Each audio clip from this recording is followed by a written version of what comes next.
Oh.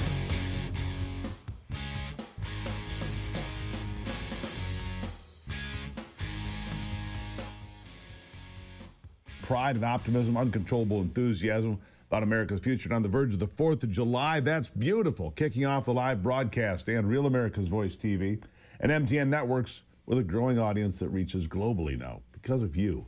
All right, so here are 3 big things you need to know this hour. Number 1, the Idaho monster Brian Kohlberg has dodged the death penalty, but he is not free from the wrath of his heinous crimes. Life in prison. I predict he will be killed in prison for killing 4 Idaho college kids for no particular reason. Number 2, without skipping a beat, a federal district judge just gave the finger to the U.S. Supreme Court by striking down President Trump's order preventing asylum applications from thousands crossing the border. We'll see how long that stands. And number 3, the House of Representatives is considering the Senate amended version of one of the biggest bills maybe ever. The One Big Beautiful Bill, $3.3 trillion. By the way, it made one of those hurdles at 3 o'clock this morning.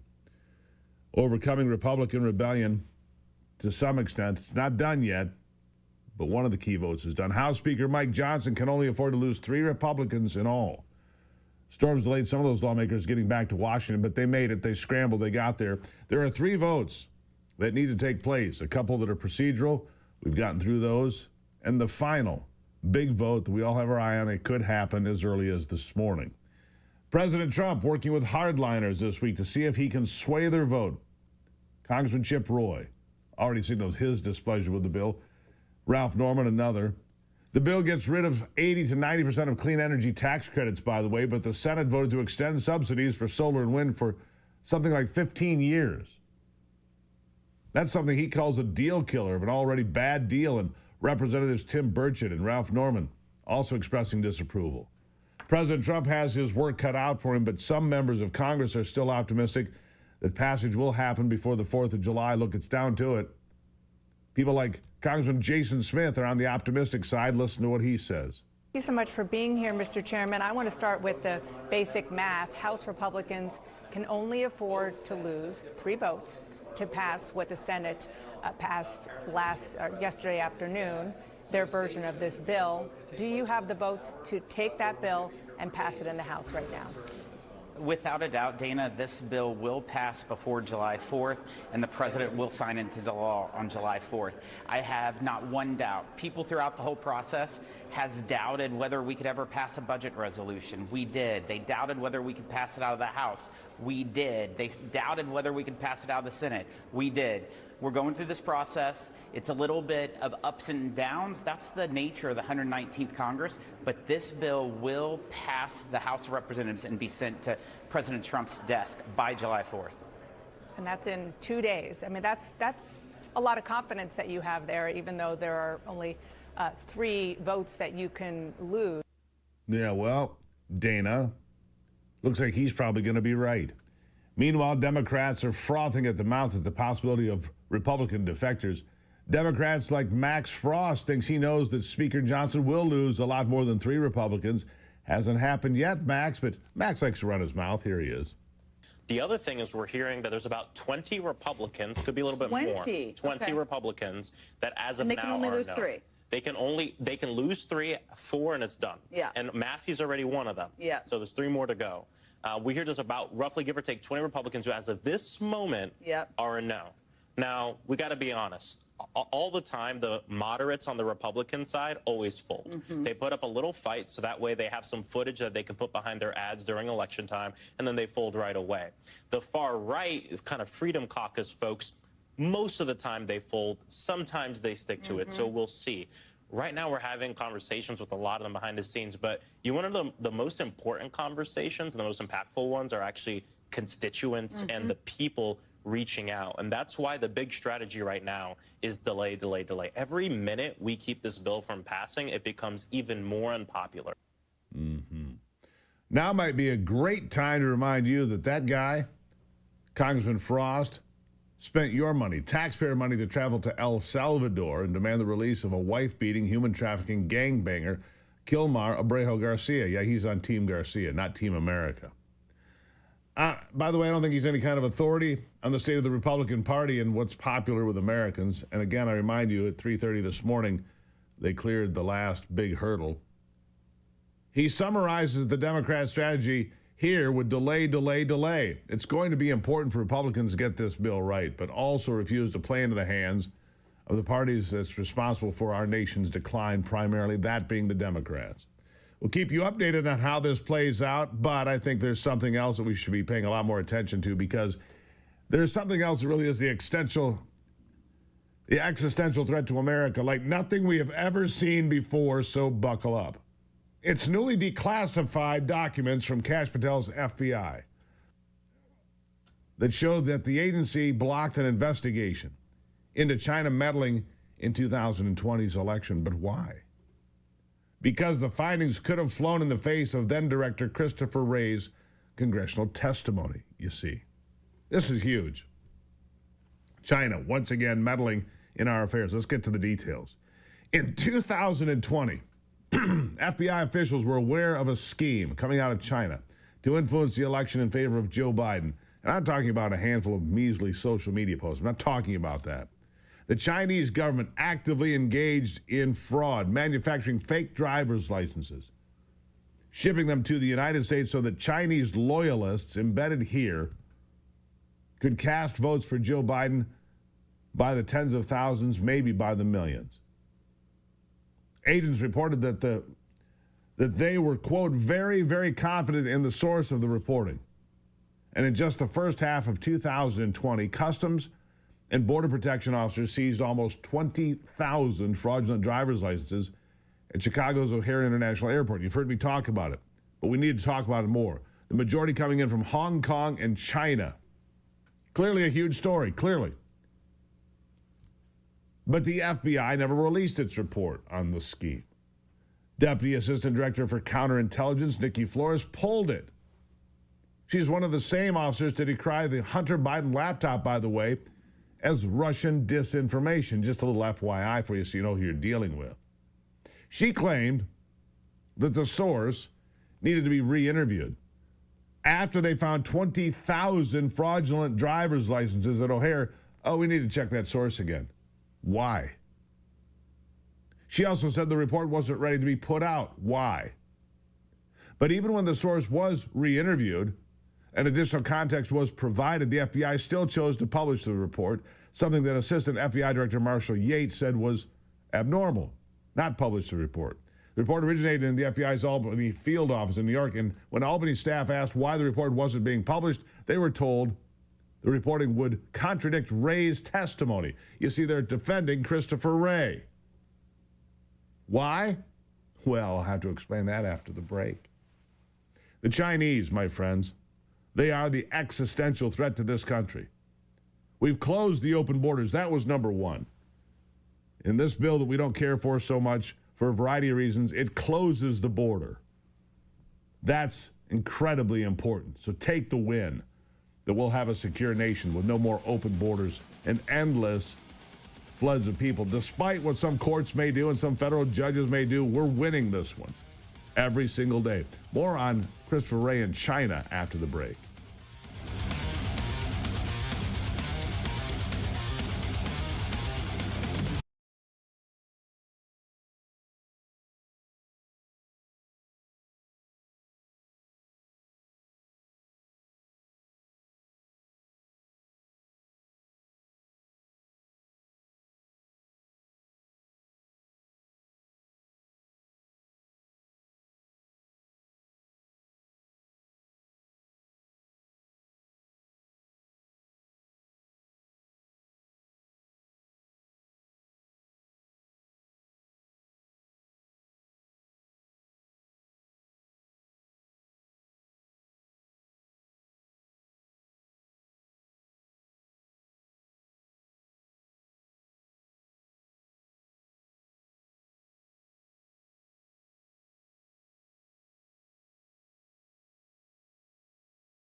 All right, so back to where we were in this conversation, which is Christopher Wray's testimony in front of Congress contradicted what was coming out in the investigation of the Chinese creating fake driver's licenses and matching those up with real names and real addresses. Oh, it was a good scheme. Obviously, it got Joe Biden 81 million votes. It was a good scheme. But it was a scheme. You see, in September of 2020, Christopher Wray told Congress this. Listen. Is voting by mail secure? Well, Senator, I think what I would say is this. We take all election-related threats seriously, whether it's voter fraud, voter suppression, whether it's in person, whether it's by mail, and our role is to investigate the threat actors. Now, we have not seen, historically, any kind of coordinated national voter fraud effort in a major election, whether it's by mail or otherwise. We have seen voter fraud at the local level from time to time, and so my comment should in no way be construed as minimizing how seriously we take our responsibility to investigate such incidents or the potential impact those things could have at the local level. So it's on our radar. Certainly to change a federal election outcome by mounting that kind of fraud at scale would be a major challenge for an adversary, but people should make no mistake, we're vigilant as to the threat and watching it carefully because we're in uncharted new territory. And I think as far as risk assessments of any particular state's processes or systems, I would defer to Mr. Cuccinelli and DHS CISA because that's really more in their lane. Right, but your answer is clear. You've not seen any widespread fraud by mail, and it's something the FBI watches continuously to make sure that that's not happening. So that's something we would investigate seriously. Absolutely. Unbelievable. He's right in claiming that the FBI is actively monitoring the threat because they were in Albany. August 2020, they had him. And they covered it up. The FBI covered it up because they didn't want Wray to face perjury charges. Well, guess what? That should be on the table right now. If Christopher Wray knowingly sat there and lied to Gary Peters, the soon-to-be former senator of Michigan, then they need to hold him accountable. The FBI was circulating various FBI headquarters. Wray made those comments September the 24th. The report was pulled the very next day. The very next day, that report was pulled. An email from September 30th from the Albany field office shows that when agents asked why it wasn't being published, Flores told them, quote, again, the reporting will contradict Director Wray's testimony. So either Christopher Wray had no idea what was going on in his agency or he lied. Either one is inexcusable, and the Albany officers knew this was a cover-up.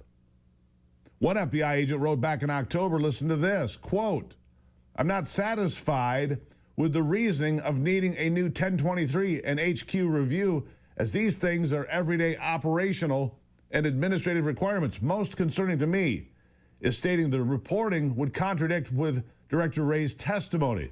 I found this troubling because it implied to me that one of the reasons we aren't putting this out is for a political reason, which goes directly against our organization's mission to remain apolitical and simply state what we know.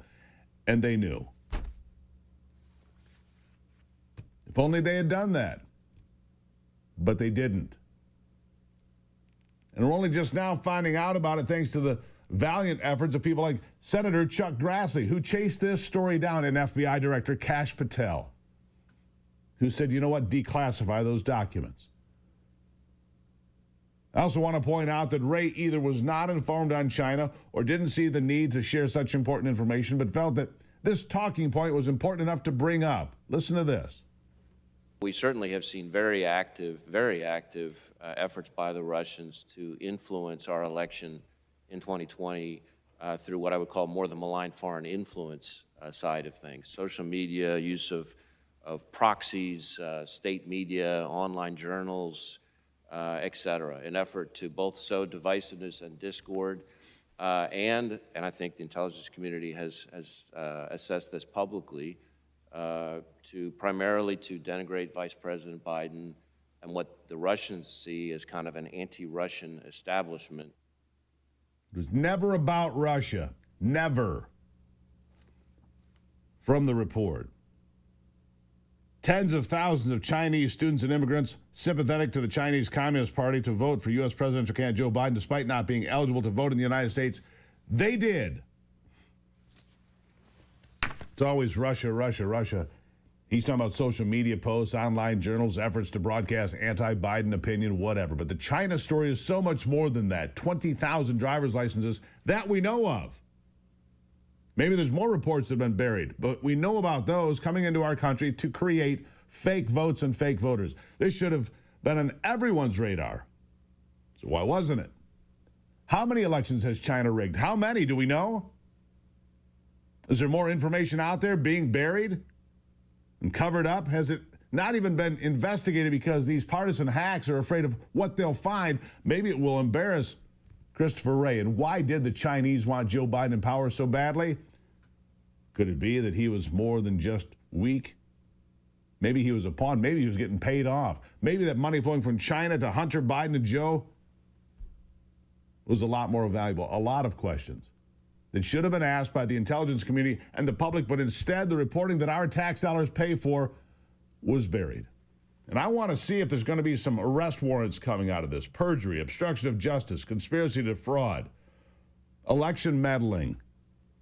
Just throwing out some suggestions for ideas. It's a wonder that President Trump made it all the way to the White House at all this second time. But I'm sure glad he did. So at the very least, we're starting to see proof of just how corrupt the Biden administration is, was, and always will be, and who these lackeys are, including, up to and including, Christopher Wray. The Chinese menace has not been tamed. It must be, my friends, it must be. We should celebrate Independence Day from China. That should be our goal this year. It's the Steve Gruber Show.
All right, so thanks to my good friends at Real America's Voice. I've been on the air with Real America's Voice since 2019. Hard to believe it. Let's take a peek inside. There's still action on Capitol Hill today. It's a live feed. I believe that's going to have to be in the House, as they are debating now the bill. It went from the House to the Senate. It got through the Senate 50-50 plus one J.D. Vance. It came back. There were some holdouts, but it seems that the bill is moving forward. 2 procedural votes have now come and gone. The Republicans have won both. The last one at 3:30 this morning. 219, 213, close. But some of the holdouts have now decided to come across the line. So there you have it. There you're watching it. You're watching the sausage being made. I have no idea what they're talking about. Doesn't matter. The question is, will this get across the line? As you heard at the top of the program here, many Republicans believe, yes, it'll cross the line today. It'll be signed into law tomorrow, the 4th of July. There's a lot of things in this bill that I like and a lot of things that I do not. I like the border being closed. I like the tax cuts being permanent. I don't like the spending levels. I'm going to just be honest with you. The idea that we're going to protect subsidies for wind and solar for another 15 years, not a big fan of that. Somebody's got to explain to me why that's a good idea. More debt for our children? I don't like that. Are you frustrated with the way this works?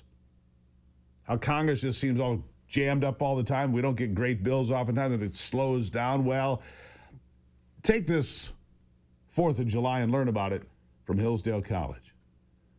Hillsdale College has a free online course, Congress, How It Works, Why It Doesn't. It's taught by Hillsdale's own Dr. Kevin Porteous. The course reveals the original purpose of Congress, why it was created to be a slow, grinding process. It's no accident that it works this way. It's not.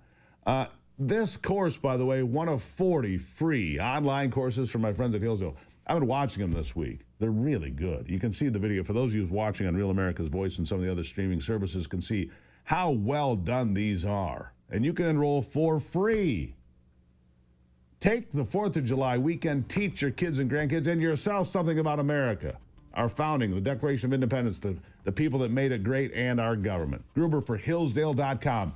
Gruber for Hillsdale.com. I'm going to talk about our veterans next.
Welcome back to the program. For any of you that have been watching, and for those that maybe don't know, I had a fire in a rental house here a few months ago. What an upsetting experience that is. It was a wall fire, an electrical fire, and the damage was remarkable.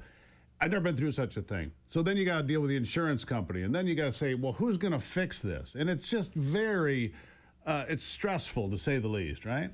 Well, I found a company along the way that had to brag about a little bit. I'm going to spotlight a company today that's not only a leader in property restoration, but a champion for the nation's veterans, right? PuroClean, known as the paramedics of property damage, they have rapidly ascended in the industry. They're ranked 154th now on the Franchise Times 2024 Top 400 list, and that's a lot of folks out there. They've made a significant leap, up 38 spots from last year, but beyond their impressive growth, PuroClean, they're making waves with this program called PuroVet. It's designed to help America's veterans transition from military service to business ownership. And joining me today are Steve White. He's the president and COO of PuroClean. He's also a proud former U.S. Army captain. And Paul Edelstein, he's the director of the PuroVet program and director of communications for the National Veteran Business Development Council. Gentlemen, welcome to the show. Thank you for having us. Steve, thank you. Well, as you guys know, I've been through this process, and it has been remarkable. You guys came out, you were fast. In fact, I had Frank Torrey, the guy that owns the companies, call me on a Sunday and say, hey, how can we help? I've never had that happen before. Somebody that owns a company say, hey, how can we help you? You're in a time of need. I know it's stressful, right there on the phone. So, Steve, for those unfamiliar, tell me about PuroClean and its recent achievements. Well, water, fire, mold damage, biohazard damage happens around us every single day. And you mentioned our tagline, the paramedics of property damage. You know, if something happens to your physical person, you can go to an emergency room, but you can't take your home or your office to an emergency room. So you call the paramedics of property damage, and we send a crew, and we begin the cleanup process. It happens every day. Somebody's got to take care of it. It's an emergency service. That's why you got to call from Frank on a Sunday, because we have to be 24/7, 365 in this business all the time. You know, stuff happens where you live or where you work. You often can't work or live there again until we come and clean it up. It's what we do. We have set ourselves up as a franchise to enable rapid expansion. We now have 500 locations across the United States and Canada providing this service every single day. We're known for our award-winning training, our support programs to our franchisees all across the U.S. and Canada, and we're recognized as one of the absolute top performers, not just in franchising in general, but in property restoration today. Sure, and I can tell you, folks, I have been impressed. And look, I'm not easily impressed, but these guys, the owner calls on a Sunday, does Frank Torrey. Their team is out there the next day as he promised. They've walked through the process. They've walked me and Ivy through step by step. Here's what we're going to do. Here's how it's going to be handled. Here's what the insurance company has to do. It's been professional, to say the least, right? So I want to discuss this PuroVet program, though, because you guys have done something different here, and this was really intriguing to me. You're reaching out to veterans saying, hey, look, vets, we're expanding our company. 500 offices now. We'd like to have a lot more. We'd like veterans to be a big part of what's going on here. So, Steve, what created this inspiration? Well, it's inspired by Frank Torrey, who you just mentioned. Frank's dad served in the Marine Corps in World War II in the Pacific Theater and was part of an elite unit called Carlson's Raiders. Actually, there was a movie made about them after World War II, and that service and lifetime of being involved in veterans' causes after he came out of the Marine Corps in World War II, you know, in turn inspired Frank's patriotism and want to do things like this, you know, and we're very excited to be able to offer this to my fellow military veterans. You know, about 7% of the U.S. population has ever served in the United States military. 14% of all PuroClean locations are owned by a military veteran.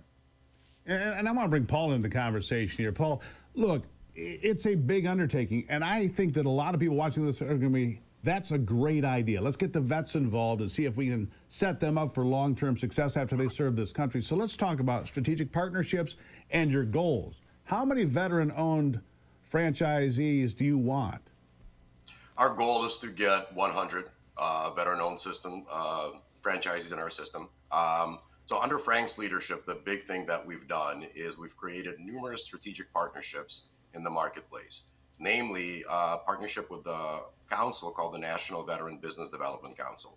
What that enables our veteran franchisees to do is access corporate supply chains. So set aside contracts in restoration. Once they are certified by this council, they're able to access additional revenue generating opportunities So we're basically doing everything we can to help veterans succeed in this industry. Outside of giving them 25% off the franchise fee, we have mentorship opportunities. We offer training and support. We've just launched something called the PuroVet Forum, which is basically a weekly forum where we empower our veteran franchisees to really understand the system, to really understand how to generate revenues through the supplier diversity program. So basically, our goal is to get 100 in our platform this year, but we're not stopping there. As Steve pointed out, we're on a rapid growth, and our goal is to get 200 within 2 years. Well, that's remarkable. You're talking basically 1 in 5, 20%. If you've got 500 now, I'm not real great with math, but 100 out of about 500 would be about 20%. I can do that math. That's remarkable. So 100 in the short term and 200 veteran-owned businesses in the more extended term. That's pretty remarkable, Steve. And these veterans receive not just the benefits of the PuroVet program, but they get to own businesses. They get a chance to go out there and really have an impact on their communities and be successful, right? That's right. And they pretty easily shift their mindset from a mission to serve their country to serving their local community, because these are services that are really important in local communities all across our country. And they're pretty successful. As Paul said, we have a new PuroClean Veterans Forum that we started 7 or 8 months ago. And now we're talking to each other. We have side sessions just for our veteran franchisees at our recent company convention in Dallas. And so we'll do everything we can. We help them with financing on the way in, anything we can do to help them. We feel like we owe it to them. And in turn, a lot of them want to hire military veterans as employees of their businesses. There you go. I mean, this is a big strategy for veterans. Paul, I want to bring you in again. Look, you look 5 years down the road, 10 years down the road. What is the broad vision for PuroVet? Maybe 10 or 15 or 20 years down the road. Absolutely. The goal is to create the largest platform, the largest military community in the franchising industry, in the restoration space. So our goal, of course, is not to stop at 200. Our goal is to continue growing this program, really to give our veterans the opportunity to succeed. Just like Steve pointed out, it's a business, it's a family legacy. Absolutely. It's an ability for them to serve their community. So of course, we're not stopping at 200. Our goal is to basically become the largest veteran platform for property damage restoration. And that's a great goal. Listen, guys, if you've been watching, if you're a veteran, you know somebody, here's what you need to know. PuroVet.com, PuroVet.com, or you can call 855-PuroVet. You can get comprehensive information or contact them directly. Look, these guys are doing great work. Steve, Paul, thank you so much for being here. I really appreciate you taking the time. We'll have you back because this is just step one to getting some veterans on board. Guys, thank you. Thank you, Steve. Thank you. Again, it's PuroVet.com or 855-PuroVet. PuroVet.com or 855-PuroVet. What a program. This is The Steve Gruber Show.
Picking up the conversation again and trying to defend this republic. We do it every day here. So my next guest is right in the front lines doing that himself. Lee Smith is a best-selling author, investigative journalist. America's Future, the national leader in the fight to preserve individual rights and promote American values and traditions and protect the nation's constitutional republic, is launching Roots, Rights, and Reason. Roots, Rights, and Reason. They just launched this initiative just this week, in fact. Lee Smith, welcome to the program. Steve, thank you so much for inviting me on today. I really appreciate it. So tell me about this effort, Roots, Rights, and Reason. I mean, we've got a nation today where you've got communists leading the race to be mayor of New York City. You've got rioters tearing down Los Angeles and being told that's okay. We've got illegals in the country being told, hey, you can use all the public funds you want. We've lost our minds as a country. Are we even a constitutional republic anymore? We are, and that's one of the purposes of Roots, Rights, and Reason, to give everyone, to remind people what we are as a country. A lot of people look around and say, this doesn't even look like a real country anymore. It looks like a madhouse, as you were explaining. You look in New York, what's happening, who won the Democratic Party primary there, and the different people who are now supporting him. But our purpose is to go back to our foundations. That's the roots part. And remind people where we came from and where we ought to be going, to give people basic resources, whether we're talking about the Bill of Rights, whether we're talking about the principle of checks and balances or separation of powers, whether we're talking about the history of tariffs in the United States. So we really try to ground people in the history and the foundations of our republic. All right, so tell me what it's going to be and how is this initiative rolling out? I mean, I know that it's out there on podcasts and so forth. Yeah. It'll air Wednesdays, correct? americasfuture.net/podcast, correct? That's right. We're going to be doing it on Wednesdays. And our first show was the 2nd of July with the chairman of the board of America's Future, General Michael Flynn. And he also has a new book out. So really interesting conversation. Then in the upcoming weeks, again, we're going to be talking about tariffs. A lot of people don't understand them. A lot of people don't understand what role they've played in American history. We'll be talking about separation of powers. So again, Bill of Rights, very, very fundamental stuff, just to give people some understanding of what our foundations actually are, and whether that motivates people to fight harder, or whether it just, again, gives them a stronger footing to understand where we are and where we ought to be going. That's important. What we want to do is we want to stay away from the nuttiness, the political fights. We want to give people, again, firm footing where we are and where we should be going. All right. So what are some of the lessons we're going to learn here on your podcast on a weekly basis? Give me an idea of some of the civil liberties, the corruption, the people who should be held accountable. Now, look, I know, talking about the mayor, the Democratic nominee to be mayor of New York City, I don't know that he's going to win yet, because I think that Eric Adams might come back and beat Zoran. We'll see. But America is promised in this document that I have on my desk called the Constitution, a Republican form of government. It's guaranteed here. You cannot be a communist or a socialist nation according to the United States Constitution, yes? This is one of the things that we're trying to give people. Again, if we look at how Mamdani came here to the United States, if we're concerned about the open borders and how that affects the country, right? A lot of people talk about, of course, it affecting the workforce, but it also affects our values as well. If you look at the different third world values that have been imported, that have been smuggled here over the last several decades, right? This is important to understand. What is this country about? What is the country based on? It's certainly not based on third world values. That's the sort of thing we're supposed to be keeping out. What is Republican form of government, and why is it different from the third world? If we're talking about Mamdani specifically, but again, we're really going after very basic stuff. We want people to understand. We want viewers to understand where we are, why we're different, why the United States is the greatest country in the history of the world, and why, among other things, we need to be guarding against third world invasions. Well, and the why third world different invasion Americans seem to be supporting this. Yeah, the third world invasion, to be fair, began in 1965. Lee, that's when we changed our immigration laws. 1965, Lyndon Johnson signed this into law. we stopped importing the majority of our people from Europe and started focusing on third world countries, didn't we? That's absolutely right. The Immigration Act of 1965, and these are the different things. Look, again, this is what we're going to be covering. The basic stuff. Why does our country look the way it does? Remember during the remember shortly after Donald Trump was elected, there was a lot of debate about the H-1B visa program. Right, Elon Musk and a lot of the tech guys had one position on it, and a lot of MAGA people had another position on it.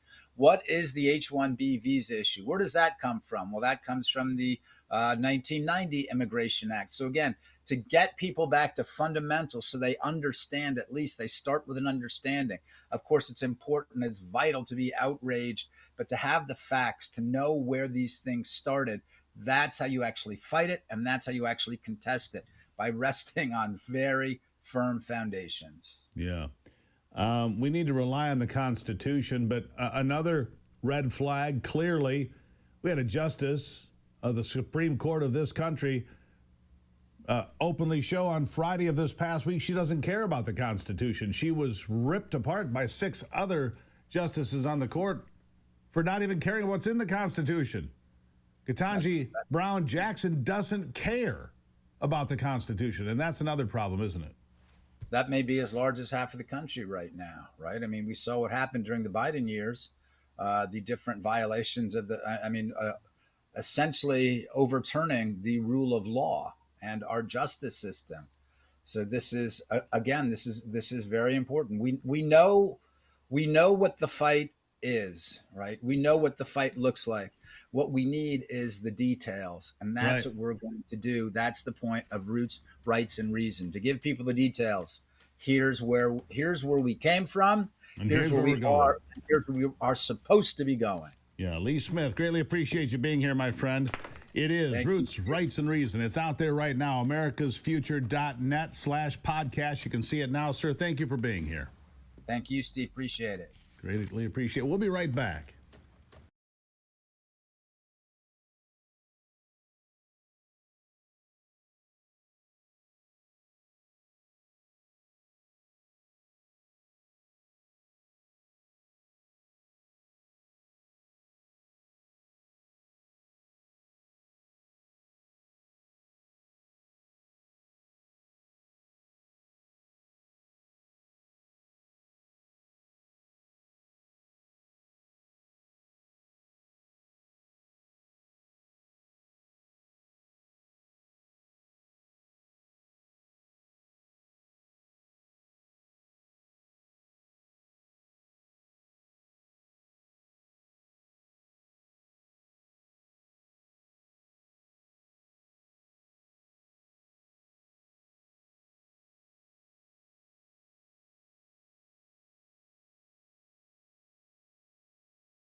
All right, we keeping an eye on what's going on in the House.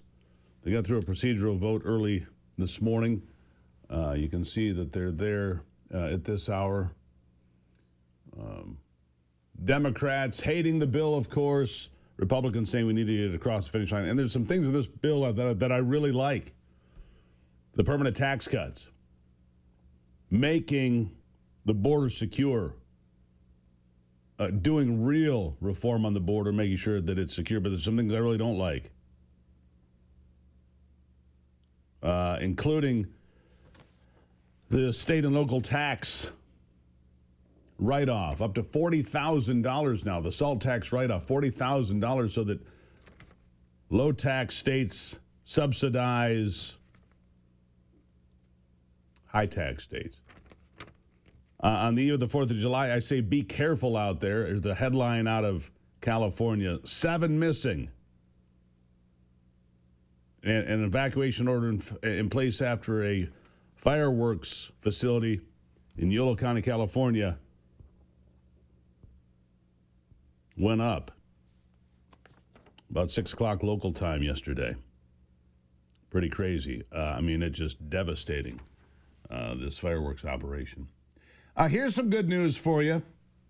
Now through the 15th of July, Gruber listeners and viewers, you guys, get 25% off a 20 or 40-day customized weight loss program from My Pure Health Solutions. The same program I did in 2018, before I was even on this television network. Find out why your metabolism is broken and how My Pure Health Solutions turns it back on for good. They uncover the real reasons your body holds on to fat, like hormones, inflammation, and so much more. It's a great program. You don't need to exercise, but you get to eat real food, not replacement shakes and garbage. Real food, real results, and a weekly one-on-one coaching session to keep you on track. Now with breakthrough tech to reactivate your stem cells as well. Trust me, this program works. If you do this program, it works. It worked for me. How do I look 7 years later, right? Right. Get started. GruberHealth.com. Be summer ready from anywhere in America. 50 states and counting, by the way. GruberHealth.com. GruberHealth.com. Do that. Remember to watch us live on YouTube, and Facebook, X. The Steve Gruber Show is 3 hours of pure pleasure every day, and you can be part of it. I'll be right back. My son.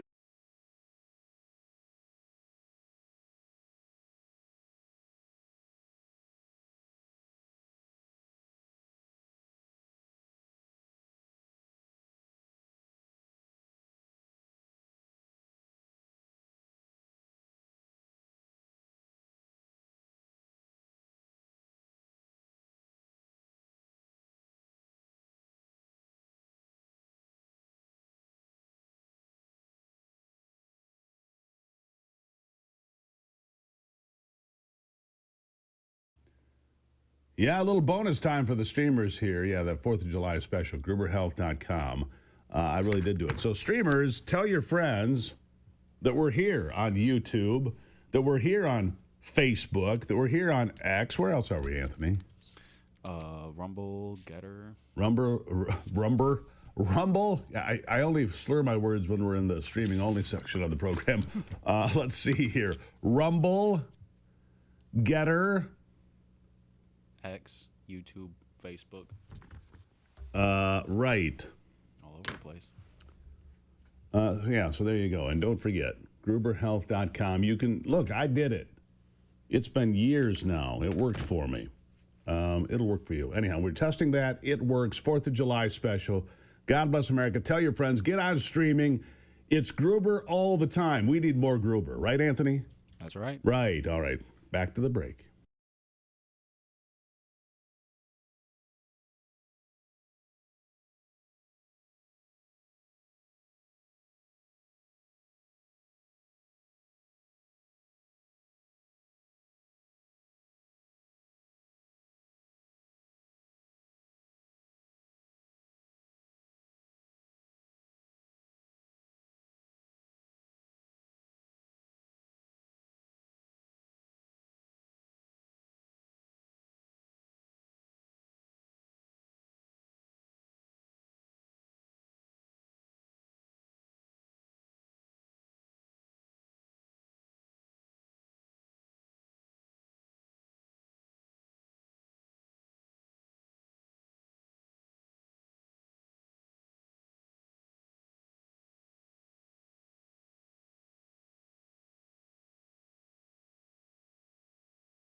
All right, glad to see you here as we kick off yet another big hour here of the Steve Gruber Show. Glad you're here to join us for the festivities as we head into the 4th of July. Live from this foxhole of freedom, fighting for you every single day and telling you about things that maybe others do not. Live from Studio G here. We're ready to go, and here are 3 big things you need to know this hour. Number 1, the federal government is going to drop millions of sterile flies on Texas. That's right, flies. In an attempt to destroy the flesh-eating maggots of the screwworm. Right out of a nightmare, isn't it? Number 2, I'm not sure if anyone actually cares here, but it is a big story, and Diddy could spend the next 20 years in prison for being convicted for being basically an infamous PIG. Convicted on 2 of the 5 counts in his bizarre sex parties case. And number 3, the big beautiful bill has cleared a couple of hurdles. It has not yet made it to the full vote to pass this legislation. And again, I will tell you I like some of the things about this bill that I know about and some of the things that I do not. Unfortunately, there'll be some surprises because some things that we do need to know about today we won't know about for a few days or weeks or months when they say, oh, yeah, that was part of that bill that passed way back when. Like the Inflation Reduction Act, pumping all that money into subsidies for green energy, which, by the way, continue in this bill for 15 years for windmills and solar panels and other such garbage coming from China. I don't like that part. I'll just be straight up with you. These industries would not survive if they weren't held up by you and propped up by you, the taxpayer. They have no way to, they're not viable on the open market, and there's a reason for that. Anyhow, Speaker Mike Johnson says, well, you can't always get what you want. That reminds me of a song. You can't always get what you want. Go ahead, Anthony, roll it. We can't make everyone 100% happy. It's impossible. This is a deliberative body. It's a legislative process. By definition, all of us have to give up on our personal preferences. I never going to ask anybody to compromise core principles, but preferences must be yielded for the greater good, and that's what I think people are recognizing and come to grips with. Yeah, you can't always get what you want, but sometimes you get what you need. Yeah, that, and apparently that's what we do. So one of the things that I do like about the bill, the border and the border security. Here's a brand new story from Off the Press, from Center Square is the reporting agency. Illegal entries continue to decline nationwide, reversing a Biden administration trajectory where the encounters and apprehensions broke records every month. In May, illegal entry encounters reported nationwide. Northern border, southern border, everywhere, 29,502. Let's see. In 2023, in March, it was 259,000. 276,000 in April, 275,000 in May. We're at 10% of that. 90% of the illegal activity has been stopped. 90%. Pretty remarkable. So that's good news. Now let's go back to the people in Congress. Here's a guy in Congress pretending to be a woman. It's true. Says people will be dying. They'll be dying if this bill passes. Good grief, drama queen. Here he is. Do they even care? Every yes vote shows very clearly that they don't. This bill is trickle-down cruelty. Yeah, it's a dude. And people will die because of it. Uh-huh. Thank you, Mr. Speaker. Thanks, Mr. Speaker. I think you mean drama king. No, well, right, but drama queen nonetheless. All right. But that's a dude. Does that freak you out? It's a little, yeah. You don't have to be. It's a little off-putting. How about that? Yeah. You're insane. I don't have to buy into it. All right. Let's see here. Oh, CNN forced to admit that things are going pretty well under Donald Trump. Jobs market's great. Trumponomics is working. Boy, they hate doing this over at Chicken Noodle News, but we love showing it when they do. Here it is. Egan joins me now. Give us some context here on what this report tells us about the economy and what you're seeing. Well, Sarah, this report paints the picture of a jobs market that is holding up better than feared. Layoff announcements skyrocketed earlier this year, but Thankfully, they are coming back to earth. So Challenger Gray and Christmas found that in June, there were about 48,000 layoff announcements. That is down sharply by 49% from May, and it is even a little bit lower, 2% lower than last June. And when we look at the trend for layoff announcements, they were trending higher and higher earlier this year. This looks back to the beginning of 2024, and you can see they were really low last year, skyrocketed around February and March. In fact, March was about 5 times higher than June, and this, of course, was driven in large part by DOGE, right? The government official. Yeah, by Doge.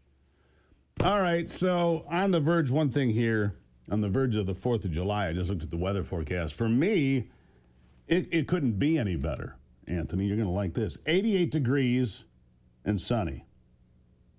88 degrees, sunny. No real chance of rain. Saturday will be 92. Oh, my God, we should panic. It's going to be in the 90s on the 5th of July. It must be climate change. Must be climate change. Hide the children. What about the... It's called summer, folks. Let's skip the panic attack, all right? Oh, are we good with that? Skip the panic attack? Okay, good. One last thing. Speaking of hyperventilating, how about the food fight, politically speaking, between Donald Trump and Elon Musk, round number 2? Or is this round 3? I lose track. Steve Bannon says what he said from day one. Elon Musk was, is, and always will be a fraud. That's his opinion. Here's what he says. Of rules, and this gets back to the Elon Musk of it all. Elon Musk screwed this administration and screwed the president as badly as you can. And hey, for all you fanboys out there that were up in my grill, oh, why are you so negative? Because I told you he was a total phony and a fraud. And now we're in a situation they all depended upon, the Pied Piper. He's the Pied Piper. They suddenly went to the Capitol Hill and the House side. They're all running up to the microphone. Elon, can you please save us? Can you please save us? No. We have to save ourselves. And that's why there's legitimate, I think, concern about some issues coming from this Senate bill we have to that save people are going to want to ourselves. delve into. Yeah, we have to save ourselves. A lot of things in this bill we have to look at. Like I said, there's some things in there some things I do not like. We need to get spending levels under control. I've heard that my entire adult life, I believe. It just never happens. At the Wellness Company, they believe your health is your greatest asset. From natural supplements to comprehensive medical consultations, they offer doctor-developed solutions designed to support your heart, immune system, your overall well-being. The daily essentials and immune support formulas give your body the nutrients it needs to thrive. If you're ready to take charge of your health journey, join the membership program for access 24/7 virtual care from experts, exclusive discounts on supplements, and personalized health plans just for you. Go to twc.health/Gruber today. You'll save money. twc.health/Gruber. Use that promo code Gruber. Like I said, you'll save money 10%. The Wellness Company, where healthcare meets self-care. When I come back, Kayla Toney, counsel with First Liberty Institute. The battle over radical gender ideology. We're winning this one, folks. Riley Gaines, God bless her. More on that when we come back.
Well, the Supreme Court giveth and the Supreme Court taketh away, I think is our lesson here today, because after some big victories last week, and they were big victories, yesterday the Supreme Court turned down a case of a woman fired for putting up conservative memes on social media. Memes that she put up prior to ever being hired for the job that she was later fired for because of her political views and her First Amendment rights. They turned that case down. Bizarre. Anyhow, let's talk about the good stuff. Kayla Toney, counsel with First Liberty Institute, joining me now. Kayla, nice to see you this beautiful day. How are you? I'm doing well. Thank you so much for having me on the show. Well, I'm glad to have you here. All right, so a couple of big wins for parents. First of all, parents can opt out of LGBTQ plus, or whatever the letters are, training of their children. That's a big win. Of course, those on the other side, their heads exploded. And that's just, excuse me, and also keeping men out of women's sports. Another big win. Tell us about your thoughts on both of those. Well, first, we're so excited about the Supreme Court's ruling last week in Mahmoud v. Taylor. This was a case that came out of Maryland, where an interfaith group of parents sued because the school was forcing their children to read books about gender ideology at a very young age, as young as preschool. And the school refused to provide opt-outs, and so the parents sued, and they lost all the way up till the Supreme Court, where they won 6-3. Justice Alito had a very strong opinion talking about the connection between free exercise rights, which are described in the First Amendment, and parents' rights, which have been protected for more than 100 years. And he talks about how people have been raising their children according to their sincerely held religious beliefs for thousands of years. And just because a new trend or a new type of teaching has become popular in some circles, that doesn't erase parents' rights. And in fact, parents do have the right to know what their children are learning in school, and also to opt out if that substantially interferes with their faith. So while this case specifically focused on gender ideology, it could be other forms of teaching too that interfere with faith, and parents need to know what their children are learning, and they need to be able to opt out. So it's a very powerful Agreed. ruling. Yeah, parents matter. You know, you can't, look, it takes a village, which is actually true, in my estimation. I don't like the book, but what Hillary Clinton wrote was a different thing. I mean, it does take a village. When I grew up in a small town, if I went downtown, I was doing something wrong, somebody else's mom would slap me upside the head and say, Gruber, what are you doing? Get your act together. That's kind of the way the world works, right? Moms, dads, they say, hey, knock it off, you know, to kids that they know and so forth. But they're trying to replace parents with government overlords. That's not what we want here. Parents matter in this country, and what parents say matters in this country, and this is going to echo through the ages. And some people are concerned about it, though, because they say, look, if we talk about Christian things in school and Muslim parents object, well, that's going to create a whole different conversation. And so there's a lot of things at play here. I think it's the right decision, but a lot of other things could come from this as well, couldn't they? Yes, and it'll be interesting to see what happens next. We have a case here at First Liberty out in California on a very similar issue, where we represent two Christian fifth graders who were forced to teach their kindergarten buddies about gender ideology through a book called My Shadow is Pink. And when the boys felt very uncomfortable with this because they had their own Christian beliefs, they went home and told their parents, and their parents were very concerned. They asked the school why this was chosen, and in the future, if they could have a heads up and the ability to opt out. And the school said absolutely not. So that's a case that we're still fighting out in the Ninth Circuit. We're hopeful after the Mahmoud v. Taylor decision, it seems very clear that we should prevail. But it's interesting to see, how school districts are pushing this. And we actually already got an early win in that case where the judge held that the school had compelled our students to speak a message that went against their conscience. And that's another form of protection that students have. You know, the parents have rights and free exercise and parental rights are strong, but the students also have a right to not be forced to speak a message that goes against their beliefs or even their own conscience or their own views if they're not religious. So the free speech clause is a really important part of this as well. It sure is. My concern is this, the case that the Supreme Court just turned down, two dissenting voices on that. I think you could probably guess who they are. Thomas and Alito. Pretty simple. Those are the two that are the most conservative. People call this a 6-3 court. I don't believe it's a 6-3 court at all. I believe it's a 2-4-3 court. That's what I think, because the 4 in the middle can go any direction any given day, including the 3 that were, nominated by Donald Trump and confirmed. Those 3 can go any direction any given day. Gorsuch less likely than the rest, but still, it's not a 6-3 court any given day, I don't believe. I'll give you the last word on that because that matters going forward. Yes, they turned back some really good decisions this week, but next June, you just never know. It's always a bit of a spin of the wheel. Last word to you. Yes, well, we are eagerly watching. We've got a couple great cases that are headed toward the Supreme Court as well. And we agree that Justice Thomas and Alito have been so strong and so helpful on these issues of religious liberty. And we're grateful that the court takes these issues so seriously. You know, it's important when there's a dissent. It's important when there's different arguments that are raised and fully addressed. I think that's really what our society needs more of, is that friendly civil debate where we're able to dig into these issues and really try to get them right. And certainly in the parental rights case last week, the Supreme Court got it right. All right. Well, greatly appreciate you, Kayla. Thank you for being here. Thank you so much for having me. Thank you so much. All right. So there it is. Kayla Toney. So much to talk about here when it comes to the Supreme Court. But let me tell you something. I'm not wrong about this. You have 2 dyed-in-the-wool conservatives. That's it. This is not a 6-3 court. It is not. This is a 2-4-3 court. You have 3 dyed-in-the-wool liberals, including one that has no care for the Constitution, no concern whatsoever, that being Brown Jackson.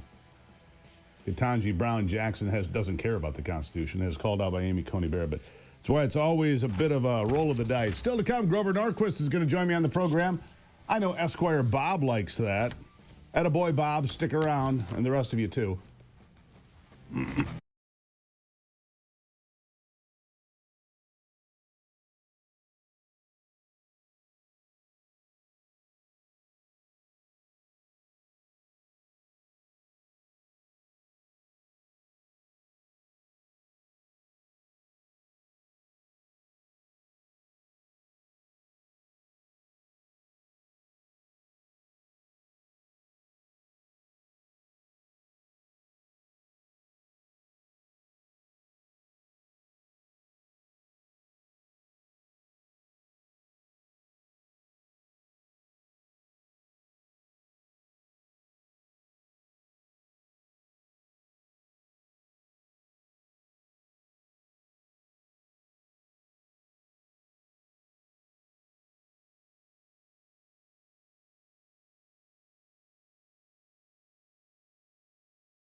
Well, the ocean is changing colors.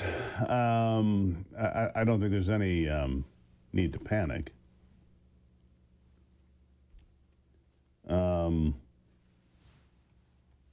Here's why. Researchers say phytoplankton is shifting away from the equator and more toward the poles. So at the equator, where there's no phytoplankton, which is basically chlorophyll produced by phytoplankton, turns the water green when there's a lot of it. And so the water close to the equator is turning more blue, and waters towards the poles are turning more green as the planet warms some. Nothing to panic about here. It would explain why whales move and why environments change. So there's movement out there. Pretty interesting. There is movement out there. And I don't know if they, of course, the panicans, oh my God, it's climate change. Oh, what are you going to do? It's 90 degrees. Yeah, it was never 90 degrees before Republicans got here. It was never 90 degrees when we invented air conditioning, Good grief. Why do you think we invented air conditioning? What would the South be?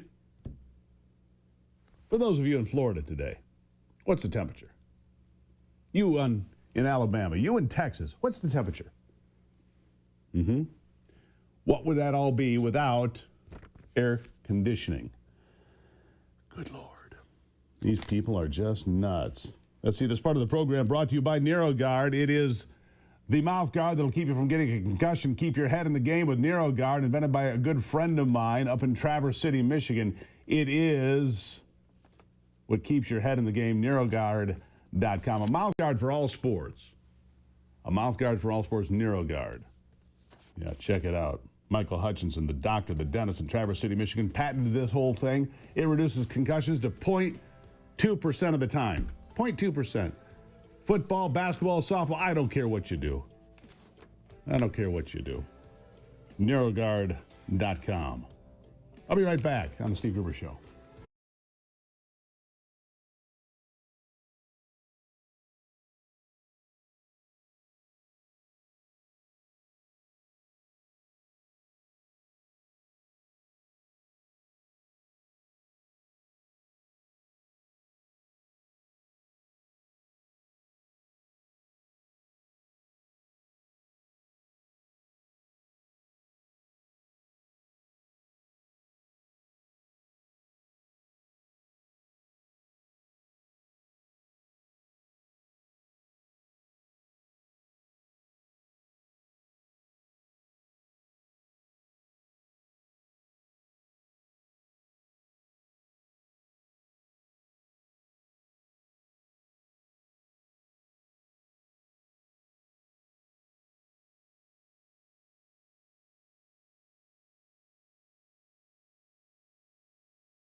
All right, so I don't know, about 3:30 this morning, another procedural vote they got through.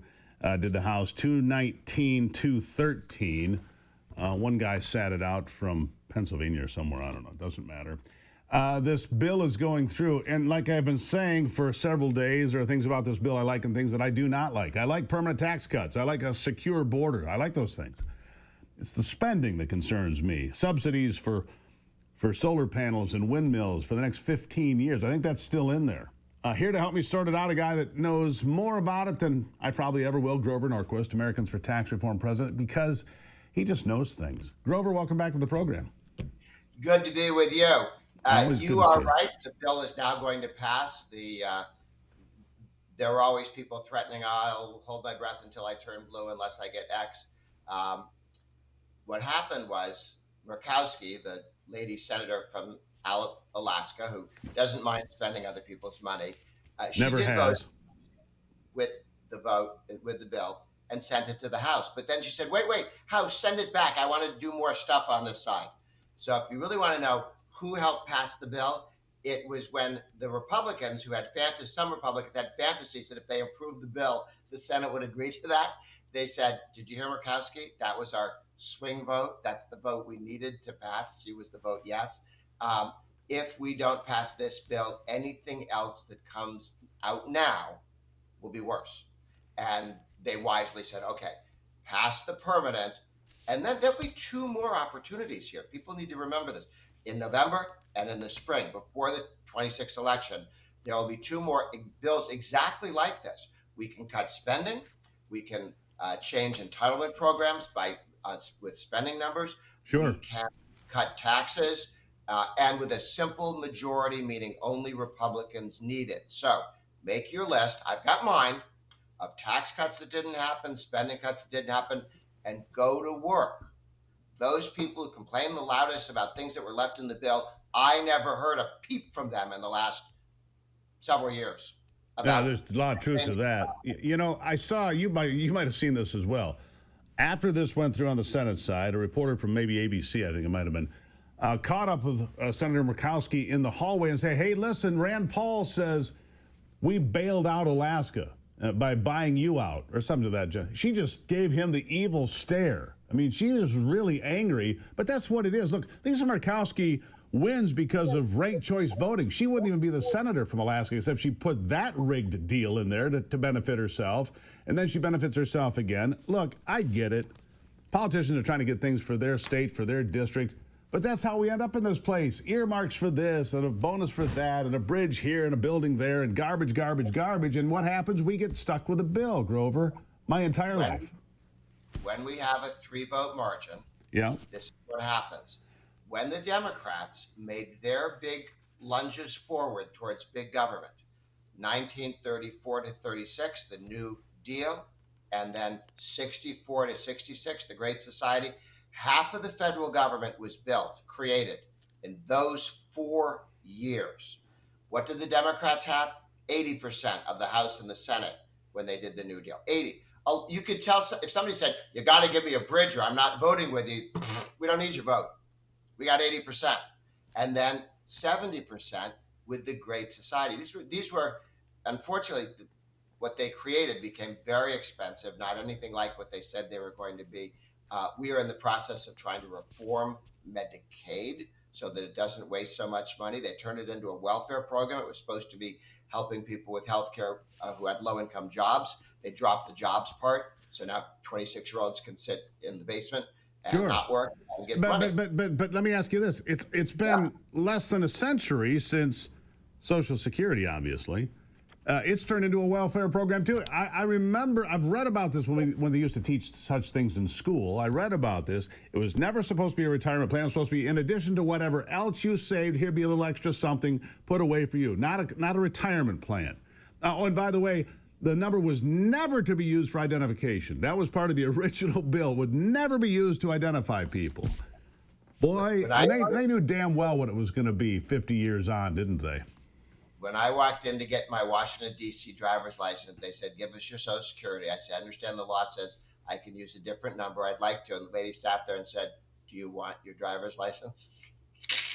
So much for the, we don't, you'll give me your She did, didn't she? She just gave you the cold stare. Said, do you want your driver's license or do you want to play games? That was the look, wasn't it? Yep. Yeah. We all have universal numbers. All right, so let me ask you this. When it comes to the permanent tax cuts, how big of a benefit to the American people? This will take growth from about 1.5% up to 3%. That delta, that change alone, and this is from the White House economists and serious economists, that will raise $4 trillion over a decade. It used to be that if you raised 1%, if you grew at 3% instead of 2%, a 1% increase, that would get you $2.5 trillion over a decade. That was about 30, 40 years ago. Now, partially because of inflation, but also we're talking about a 1.5% growth. We're looking at $4 trillion in spending in additional revenue, not from higher tax rates, we have lower tax rates, but from growth. The thing to focus on is we want to have economic growth, so more people have jobs, so we're investing more money, so people invest here, they bring jobs here, they bring businesses here, rather than have Americans spend all their money investing overseas because the better deals are there. Right. Before the tax cuts, whole American companies, thousands of companies, got purchased by Canadians and European companies because they were actually worth more under European law and European taxes than under Biden and Obama taxes. Trump changed that, and we haven't had an inversion, lost a significant company, since Trump did that. That was one small tax, not small, it's huge, but it was one tax change. One step. Stopped getting eaten by other countries. So let me ask you one more thing. We got about a minute and a half here, maybe not quite. How do you mentioned this earlier, and I want to turn around and come back to this. How do we get the 26-year-old bum off the couch and out to a job? I mean, I get, like in Michigan, they legalized weed. Oh, it's going to pay for education. No, you got a weed shop on every freaking corner, and these bums are hanging around smoking dope, honestly, not getting much done. I don't care if people smoke dope or don't, but get a damn job. All right? Is that so wrong? Now, one, we have lower taxes and less regulation, so it's easier to create jobs. Two, we need to say that when we send out free money to people, that if you're able-bodied, you're not on the list. That's what we did with aid to families with dependent children. Bill Clinton signed that bill. Bill Clinton signed the welfare reform bill, written by Republicans, created as an idea by Reagan back in the 70s. Took us forever to get it done, but we block granted it out to the states, and every state can set up their own rules. I say in my state, you have to be an American citizen. I say in my state, you have to be trying. You have to be working or trying to get a job, for crying out loud. Right. There are a number of things you can, and maybe you can't do it for more than 5 years in a row because we're willing to help you, but not to create a hammock for you. All right. Real quick here. Do they pass this before tomorrow so the president can sign it tomorrow, 4th of July? Yes or no? Yes. Yes. All right. That's what I think. I think you're right. Grover, always good to see you. Have a great 4th of July weekend, my friend. Thank you for the common sense input. I always appreciate it. More tax cuts coming, more spending cuts coming. Good news. Grover Norquist, Americans for Tax Reform president, folks. There he is. Always a breath of fresh air here on the program. We'll take a break and be right back. It is The Steve Gruber Show.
All right.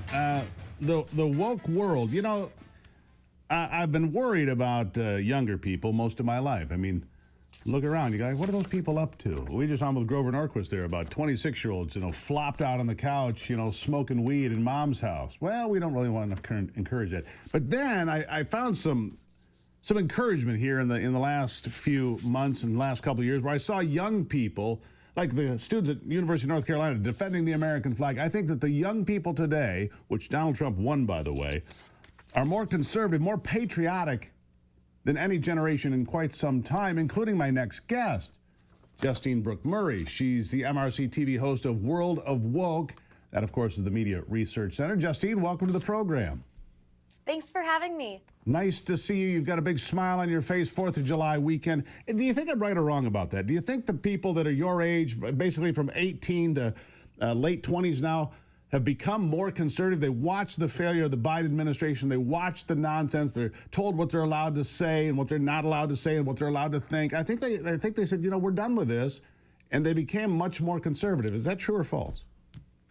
That's true. Young people, generally people my age, tend to be very rebellious. So they want to rebel from what they've been programmed to believe, what has been beaten into our heads by our teachers and our professors. And previously it was considered hip and rebellious to be on the left. But now, after our professors for years and our media has been telling us to hate America, loving America is now rebellious and cool.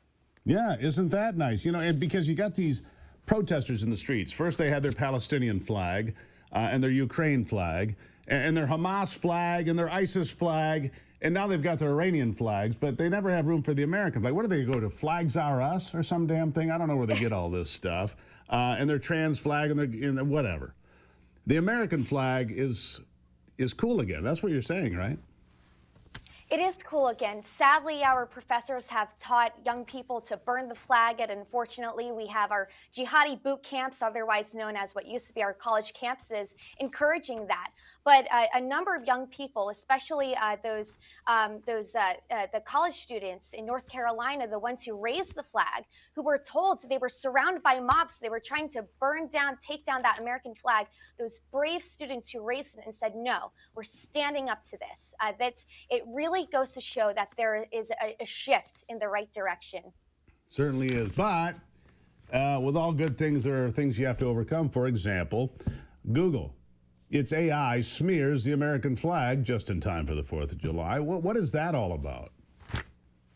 Yeah, well, now the left, they no longer have to rely off burning books and banning them to rewrite our history. They're actually using artificial intelligence platforms like Google Gemini to change the course and to peddle this anti-American newspeak. So what the Media Research Center did was we gave Gemini a couple of prompts asking them about our country, and they came back telling us that Independence Day, our Pledge of Allegiance, those are considered offensive things, and also that there's a debate on whether America was actually founded in 1776 or whether it was founded in 1619 when the first slaves came here. They claimed we're on stolen land.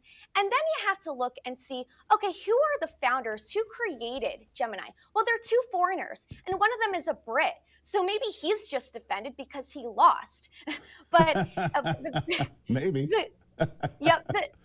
The goal is to basically take charge of our media, and it was so sinister. It's that it's artificial intelligence, which was created so we don't have to think for ourselves. So we can rely on these platforms to be the arbiters of truth. We can just lazily regurgitate them when we're writing our school papers or when we're reporting in the media. So that's the goal. The goal is to make sure we all just blindly march in line, but people are not doing that. As you mentioned, the students in North Carolina, they're actually rebelling.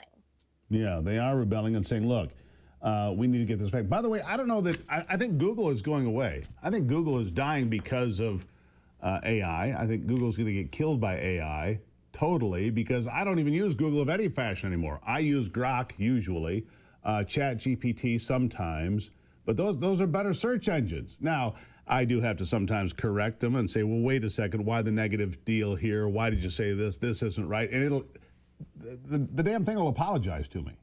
Oh, very sorry about that. I'm like, I'm not sure you have feelings or you're sorry about anything. You're a machine, but There is hope through AI. If AI is given the proper information in the background, it will work going forward. That's the good news, right?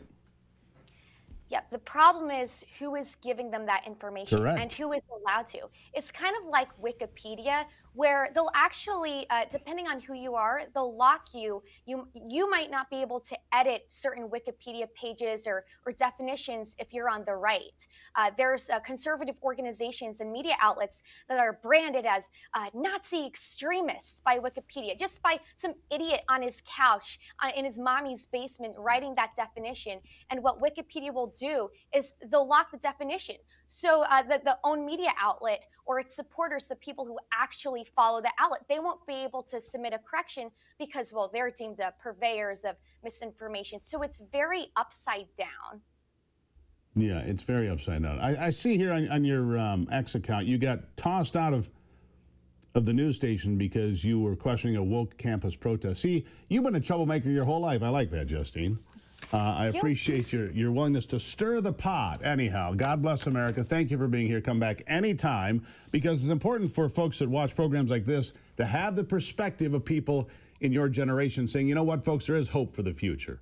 We do love the flag. We do love this country. Real quickly, I'll give you the last word. We do. And the Media Research Center will continue showing the true narrative, not the fake news narrative. The legacy media wants us all to hate this country, but we love America, and most people do. And thank you again for having me on. It was really great speaking with you. All right, Justine, you come back anytime. There you have it. 4th of July. Have a great weekend, my friend. Thank you. All right, there's a breath of fresh air for you. Young people embracing the flag, defending America, being conservative, and getting canceled for it on occasion, but that's okay. It won't slow us down, not one little bit, my friends. God bless America. I'll be back with sports from Brock after this.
All right, time to check in on sports now with Brock Palmbush. With a look at sports, I'm Brock Palmbush. A full schedule in the majors yesterday. American League winners included Tampa Bay, Minnesota, and Texas. National League winners included Atlanta, Pittsburgh, and San Francisco. In the LA Dodgers 5-4 win over the Chicago White Sox, Dodgers pitcher Clayton Kershaw became only the fourth left-handed pitcher in Major League history to record 3,000 career strikeouts. He struck out Vinny Capra in the sixth inning to reach the milestone. He's only the 20th pitcher overall to get to 3,000 Ks. In the NBA, free agent center DeAndre Ayton has agreed to a 2-year deal worth $16.6 million with the Los Angeles Lakers. Ayton was bought out by the Portland Trail Blazers on Sunday. And at Wimbledon yesterday, second-round action began. Women's top seed Aryna Sabalenka won, but fourth-seeded Jasmine Paolini was beaten. For the men, two-time defending champ Carlos Alcaraz and American Taylor Fritz both won. That's a look at sports. Back to you, Steve. All right, Brock, thank you for that. So much to talk about. How about Zoran the moron on track to be the mayor of New York City? It is nuts, I realize. Shouldn't even happen. But his plan to freeze rent, well, it's a terrible plan. Might not even be legal. Probably won't happen. Cabrini Green. Remember Cabrini Green in Chicago and all these government-run housing programs? Yeah, they worked so well. He wants more of it. This part of the program brought to you by my great friends at Wolverine Water. Michigan's premier water treatment company is Wolverine Water. Wolverine Water, Michigan made, Michigan products. If you got, stains in your shower or, dark stains in your sink because of the heavy metals, the rust and all the nonsense, well, you need Wolverine Water. If your water doesn't taste right, doesn't smell right, you don't get suds in your hair when you take a shower, you need Wolverine Water, pure water. The best water, WolverineWaterSystems.com, WolverineWaterSystems.com. Tell my good friend Paul Mahaney I sent you on over. They'll be glad you did, and you'll be glad you did as well. WolverineWaterSystems.com. More after the break here on The Steve Gruber Show.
All right, here we are on the verge of the 4th of July. Yeah, look at that. It's all back up and running. We had a little power outage here on the desk earlier. We're all good now, fighting for you from the foxhole of freedom. God bless America. Thank you for being here on the streaming portion of the program. We appreciate your support. Tomorrow's the 4th of July, of course. Here are 3 big things you need to know right now. Number 1, how about this? Free speech under attack in Battle Creek, Michigan. Probably not legal, so says a watchdog group. Number 2, Avalo Airlines. You know, it's one of those discount deals that runs straight from like Lansing, Michigan to Orlando or wherever. They're facing a boycott because they run deportation flights as well. Good for them. And number 3, I don't know what this is, but it seemed interesting to me. And if it seemed interesting to me, I was going to share it with you, right? By the way, Anthony, I'm going to be looking at bites 11 and 12 a bit later in this conversation. Now, you know, a Michigan-based spiritual group that promises members romantic bliss with their, quote, twin flame is now the subject of a criminal investigation, according to state officials. This comes to you, of course, from MichiganNewsSource.com, my news company. They're always over there doing great work. MichiganNewsSource.com when you want to find out more. All right, so twin flame, the subject of a criminal investigation. AG Dana Nessel announcing July 1 that her team is looking into the operations of Twin Flames Universe. It's an online-centric organization run by Jeff and Shalia Devine out of Leelanau County. The investigation includes multiple search warrants executed this week at properties and with individuals associated with the group. Could be serious. In a video statement, Nessel cited allegations of coercive control and manipulation of members. Her office also examining 2 affiliated entities, the Church of the Union and the Mind Alignment Process, as reported by the Detroit News. Anyone with information about potential criminal conduct regarding Twin Flames Universe or its members are encouraged to contact my office and may do so anonymously. Twin Flames Universe markets itself as a spiritual community dedicated to helping members find their divine romantic counterpart. Its online store features courses, sermons, workshops, some priced at better than $3,000, aimed at achieving what it calls harmonious union. I wonder what the crime is here. The group drew national attention in 2023 after the release of the Netflix documentary Escaping Twin Flames, which explored its alleged use of indoctrination tactics and detailed accounts with former members. The documentary reported claims that members were encouraged to stalk love interests and alter their gender identity to match group teachings. Alter their gender identity. The group has denied wrongdoing, saying it's strange that Dana Nessel would go after that. Look, I don't know. The group has denied wrongdoing, saying in a statement on its website that the allegations distort our true aims, methods, and curriculum. And community members engage with the program voluntarily. Tuesday's search involved the Michigan Attorney General's office, U.S. Department of Labor investigators, Michigan State Police, and local law enforcement in Leelanau and Grand Traverse counties. No charges filed yet, but it sure is interesting. Somebody's going to get burned by these twin flames, or maybe they already have. Avalo Airlines. I like Avalo Airlines. It's good for... We have a lot of extended family in Florida, and it's cheap back and forth, but man, they're getting some blowback now because Avalo has a partnership to run deportation flights. Officials at both Gerald R. Ford International in Grand Rapids and Cherry Capital Airport Traverse City have stated that their flights do not include deportation flights. Immigration advocates continue to voice strong opposition to the airline being at the airports at all. They want to put them out of business. See? Well, Avalo's not going to go out of business because they're making money from the government. Yeah. So I'm all for Avalo. Avalo, I support you. I haven't ever flown Avalo, but maybe I will just to buy a ticket or two and tell them how much I love them for doing the right thing and protecting America. All right, here's Zoran. I can't get out of this day without spending some time with Zoran, the moron from New York City. Now running from his own comments that he doesn't think billionaires should exist. It's what he said. I don't think billionaires should exist. He wants government run everything. He wants the government control of production. I know because he said so on tape more than once. Now he's running from all those comments. He's trying to hide from what he really is, which is a communist Muslim from Uganda. Here he is.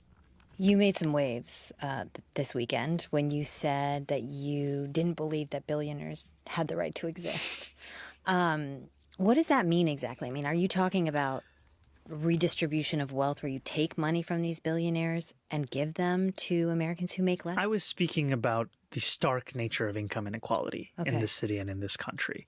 And ultimately, I think the better question is whether working people have the right to exist. Because what we've seen in this city is that more and more working people are being pushed out. And the vision that I'm speaking about, it's a vision that I want everyone to enjoy and benefit from, including billionaires. And I say this often, both in meetings and also in conversations, that though my taxes that I'm proposing are ones that would be on the top 1% of New Yorkers, on the most profitable corporations, it's not taxes that will detract from their life. It's in fact taxes that will benefit everyone across the city, including those who are being taxed. They will leave. We need a better quality of life for all New Yorkers. And ultimately, this is not an interest in taxation in and of itself. It's an interest in finding revenue to pay for something that will transform life in this city. So you weren't proposing that your policies would ultimately lead to a New York with no billionaires? No, that's not what I was proposing. That's exactly what he was saying. He is lying. Lying. Right there. It's okay. He's a liar. He's a dishonest communist who doesn't think billionaires should exist, that they should confiscate the billionaires' money to create a new city in their image, blah, blah, blah, because all the money they've dumped down the drain so far has failed. But if they just had more money, if they just had more socialism, it'd all be okay. By the way, here's this. Meet Nora Shalash. She is an outspoken Muslim government affairs director for CARE. And she's calling for jihad and the killing of all Jews. Welcome to Zoran's New York. By the way, this just happened, so his vision for New York's almost here already. Listen to this. Are a hateful bigot. Huh? Who is this woman? What is she doing? I don't even know. She has to be physically restrained. I'm not leaving. This is what Jews in New York City have to deal with in a place of business. It's my office, Nora. Okay? I'm not leaving. I'm not leaving. She go with you? No. No, I asked him if he did. I'm just hoping that this person has a mental... I demand jihad. I demand jihad. I want ISIS to kill all of you. Okay. All right, somebody call the... I'm conspiring Hamas. Palestinian jihad. I support jihad. I want ISIS to kill all Jews. Okay, this is going to go right to the FBI. Perfect. Yeah, it is going to go right to the FBI, as it should. I want to kill all Jews. I want jihad. Yeah. Welcome to Zoran's New York. It's already here in some places. I'll take a break and be back. Jay DeBoyer from the Michigan with me next on the Steve Gruber Show.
The Michigan State Police have been a premier law enforcement agency my entire life. Used to be, getting into the Michigan State Police Academy was a very prestigious thing to have happen. Not easy to get in. They took about 100 people, and sometimes they'd have 1,000 applicants back in the day. More recently, they couldn't even fill their classes at the academy. Remarkable. And it's not getting any better, I'm sorry to say. In fact, it's getting appreciably worse, according to a lot of folks, including my next guest, State Representative Jay DeBoyer. He represents Clay Township and that part of the state. He's chair of the Oversight Committee. Jay, welcome back. Hey, Steve. How are you? Good to be back. I'm good. Look, I never like it when the bubble goes off on the top of that blue car and tells me I've been exceeding the posted speed limit. Nobody likes that. But I do respect the Michigan State Police. They've been a top-tier law enforcement agency my entire life, but not now. And so my question to you, there was a no-confidence vote from the rank and file, right? Nobody believes in what's going on here. People are being promoted to run the state police that have no business being there. That's the common consensus. And I'm getting that from people that are in the state police now, people that are retired from the state police, others that are watching this. Gretchen Whitmer has effectively destroyed the state police. Tell me I'm wrong. Yeah.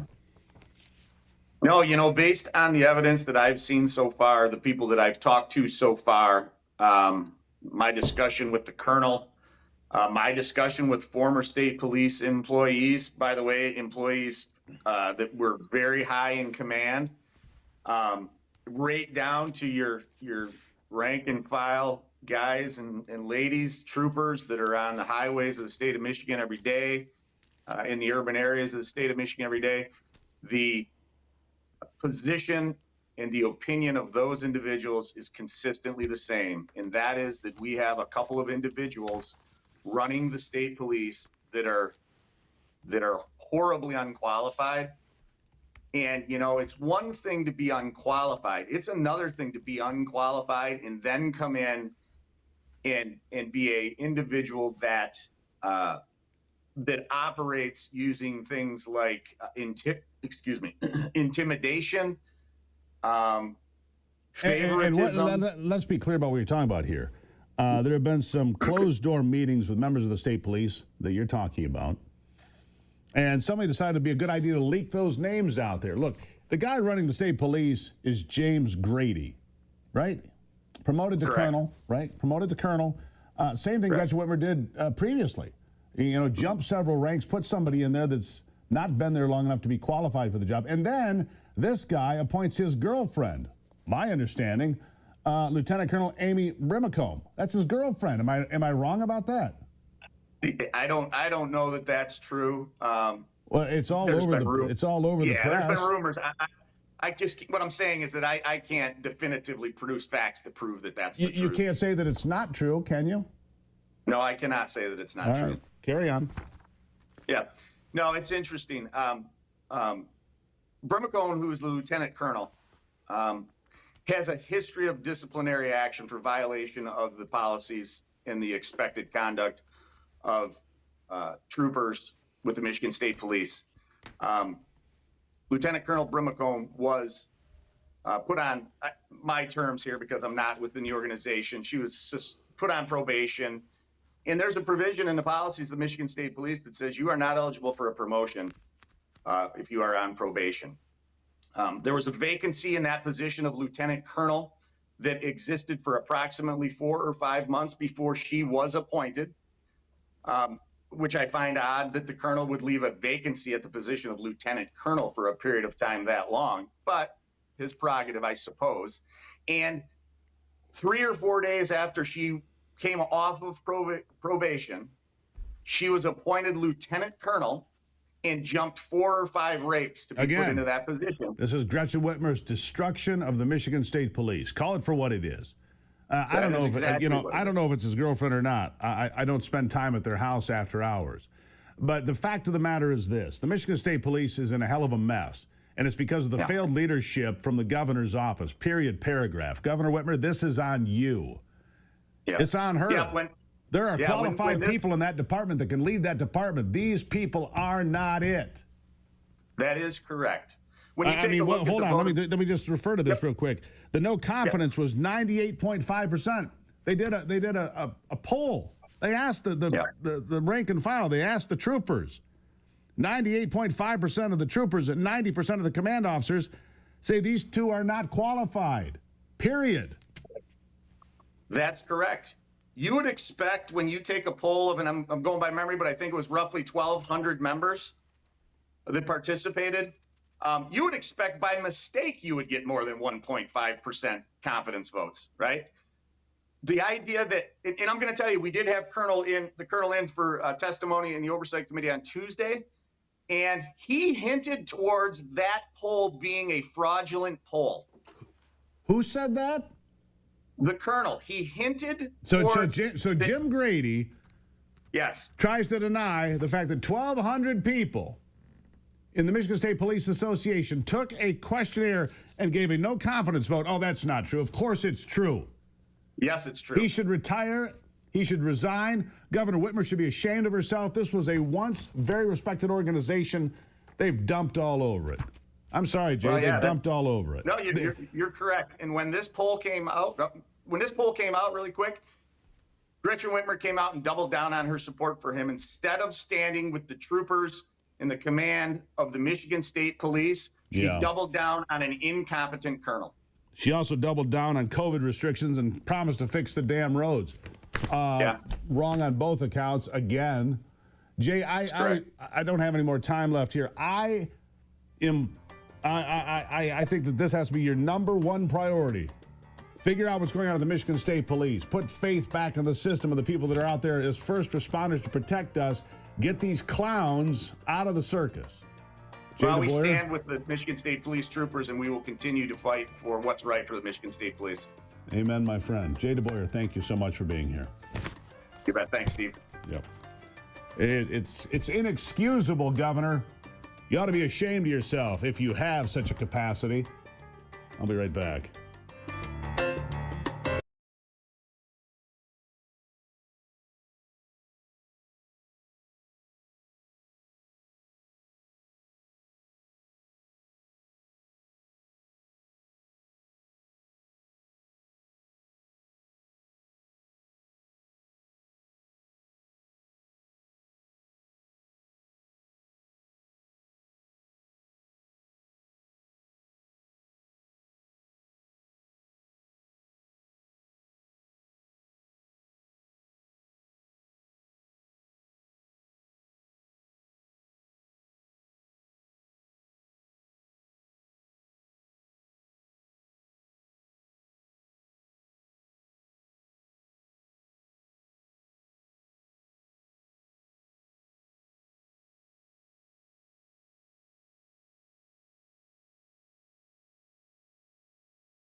I want to go through these numbers just for a moment here that we were talking about with Jay DeBoyer there. And by the way, I think he is the right person at the right time for being the chair of the Oversight Committee because he doesn't care about re-election. He doesn't care about whether people like him or not. He cares about doing the right thing. That's my impression of this guy. I've only met him a couple times, but that's my impression, right?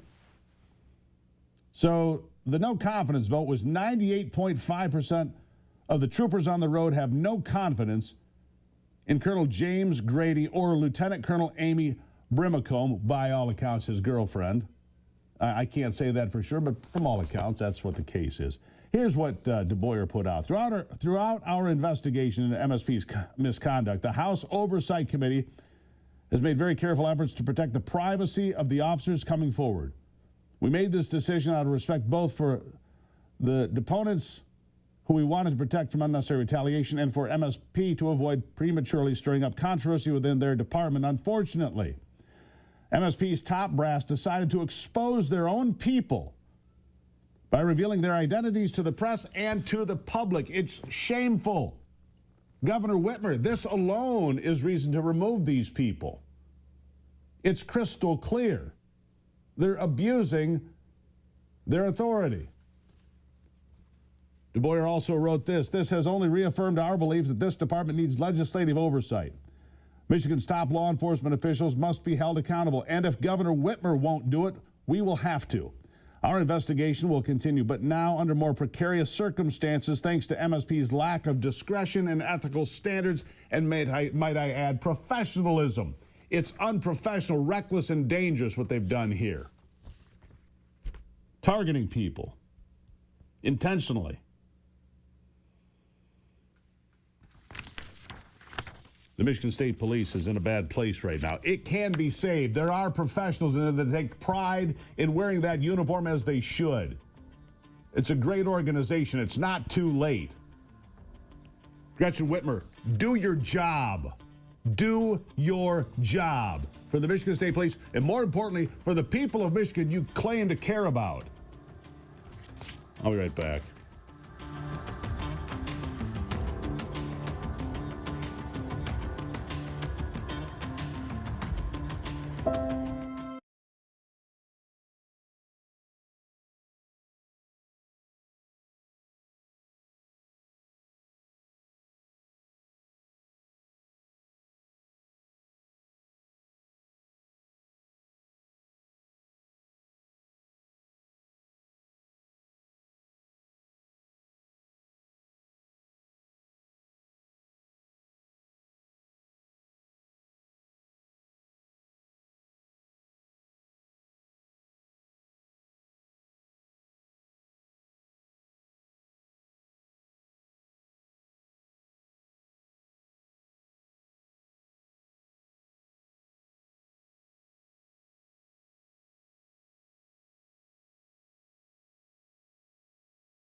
All right, the founding father that was a warrior poet.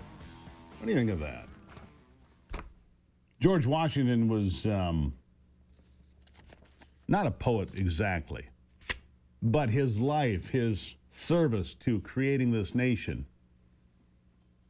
and the way he carried himself both on the battlefield and in the presidency kind of was poetry in motion. Ryan McDermott, an Iraq War veteran, recipient of the Bronze Star, and author of the award-winning and critically acclaimed book Downriver, Memoir of a Warrior Poet, joins me now, and he's talking about George Washington. Thank you for being here, Ryan. Steve, thanks for having me this morning. I mean, he carried himself in a way as a statesman and a bit of a philosopher. I mean, he could have been king. He could have been anything he wanted. He said, no, that's not who we are. The real No King's Day was the 4th of July. That's a fact, right? Tell me more about this effort that you've undertaken and reflecting on George Washington. Well, thank you. You know, the concept of the warrior poet is not something new. It's ancient. Homer wrote about it in the Iliad, and also Marcus Aurelius lived it. You know, sort of that journey. I first became aware of the term watching Braveheart. At the end of the movie, Mel Gibson's narration talks about how they fought as warrior poets and Scotsmen. The idea is that warrior poets fight for something deeper. There's deeper meaning. They see the meaning in what they're fighting for. George Washington so, you know, we simplify history. July 4th wasn't actually when everyone signed the Declaration of Independence. That's when it was printed and distributed, and but it was later the signatures came on.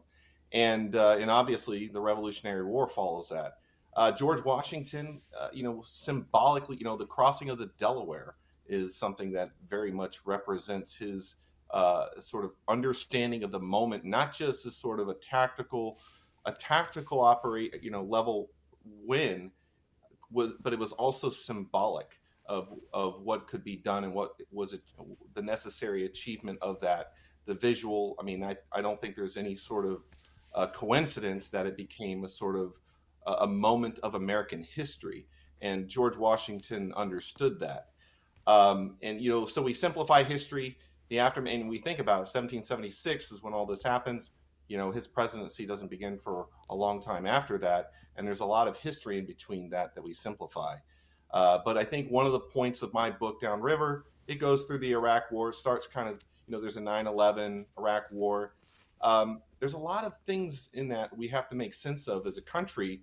But if we, you know, I think what's more important is to sort of come to a general understanding and really focus on the future. And that's really what my core message is of the book. And then hopefully for 4th of July tomorrow is, you know, we've got to focusing on the future is a way to really unite the people. And that's really where I hope we come out tomorrow. Yeah.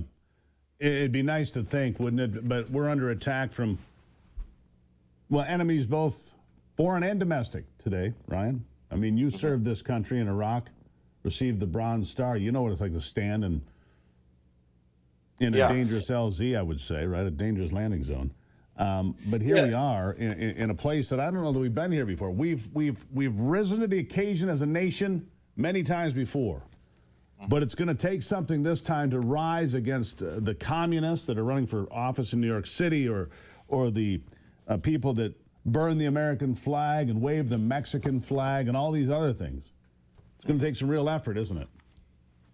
Well, I think it you know, it starts with sort of a proactive vision of what our country is. And, you know, there are some, you know, as a citizen, you know, there's some events, you know, 9/11 unified. I mean, I think we can all agree that 9/11 was, in the aftermath of 9/11, there was a moment where we really rallied. And I'm not sure if we've really experienced anything quite like that rallying since then. Usually the elections of presidents can generate some sort of rallying. You know, but, you know, more recent events, you know, I was surprised. Do you think we would, Ryan? That's my question. I mean, less than 25 years after 9/11, we have a communist Muslim from Uganda who's the Democratic nominee to be the mayor of New York City. I don't know if we would rally today, or if people like Ilhan Omar would stand there and cheer the destruction of America. Steve, to your point, I'm not sure either. And I'm not, you know, I would actually point to last year when there was an assassination attempt against our president. That should have been a moment where there would have been more rallying to support that as a wrong. You know, you didn't see that necessarily. It was there was a lot of media that quickly moved off of that, and, you know, there should have been, you know, in 25 years ago, if that had happened, I think you would have seen a lot more rallying around support Absolutely. for the candidate. And more recently, I think, there is a certain, level of like, is there sort of like an opposition to everything, just to oppose everything? The military strike in Iran is another example where, from everything that has been reported, it was a victory. The military showed great skill and, sort of capability. There's a certain level of hope as an American citizen that would be seen as, hey, this is a good thing for America's allies.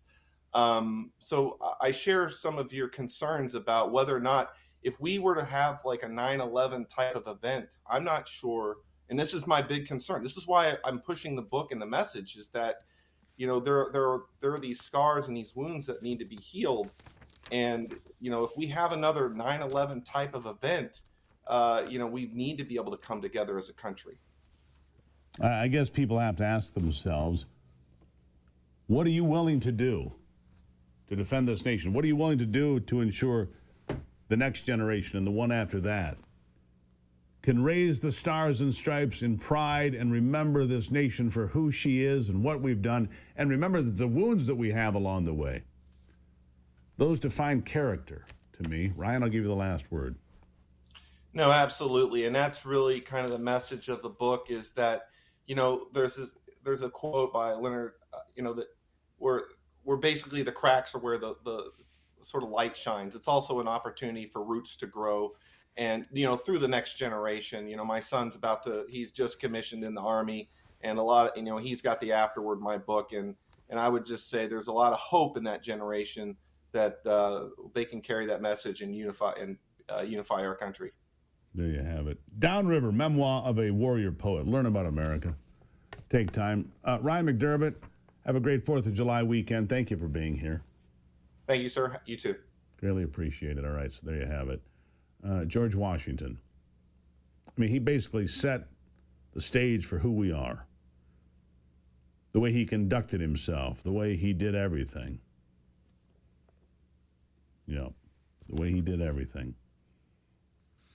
America's a great nation. It's worth defending. It's worth standing up for. It's worth speaking up and telling people who would tear down the American flag why they are wrong, and that you will stand there and defend that flag and this country and the people here.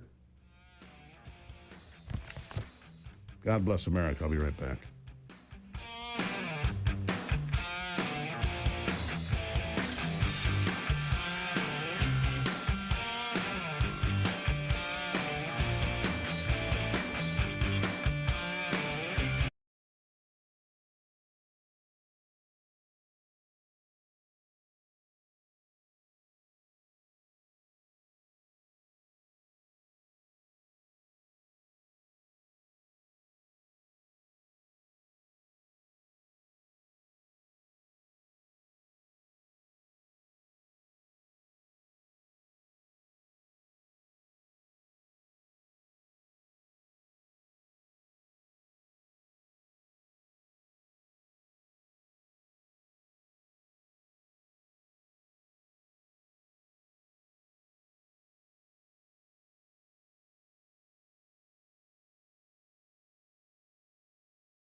So the 4th of July is a mistake. You probably knew that. Independence Day, known colloquially as the 4th of July, is a federal holiday in the United States. But really, it should have been the 2nd of July. You see, the founding fathers and the delegates at the Second Continental Congress declared that the 13 colonies were no longer subject to the monarch of Britain, King George III. They were now united, free, and independent states.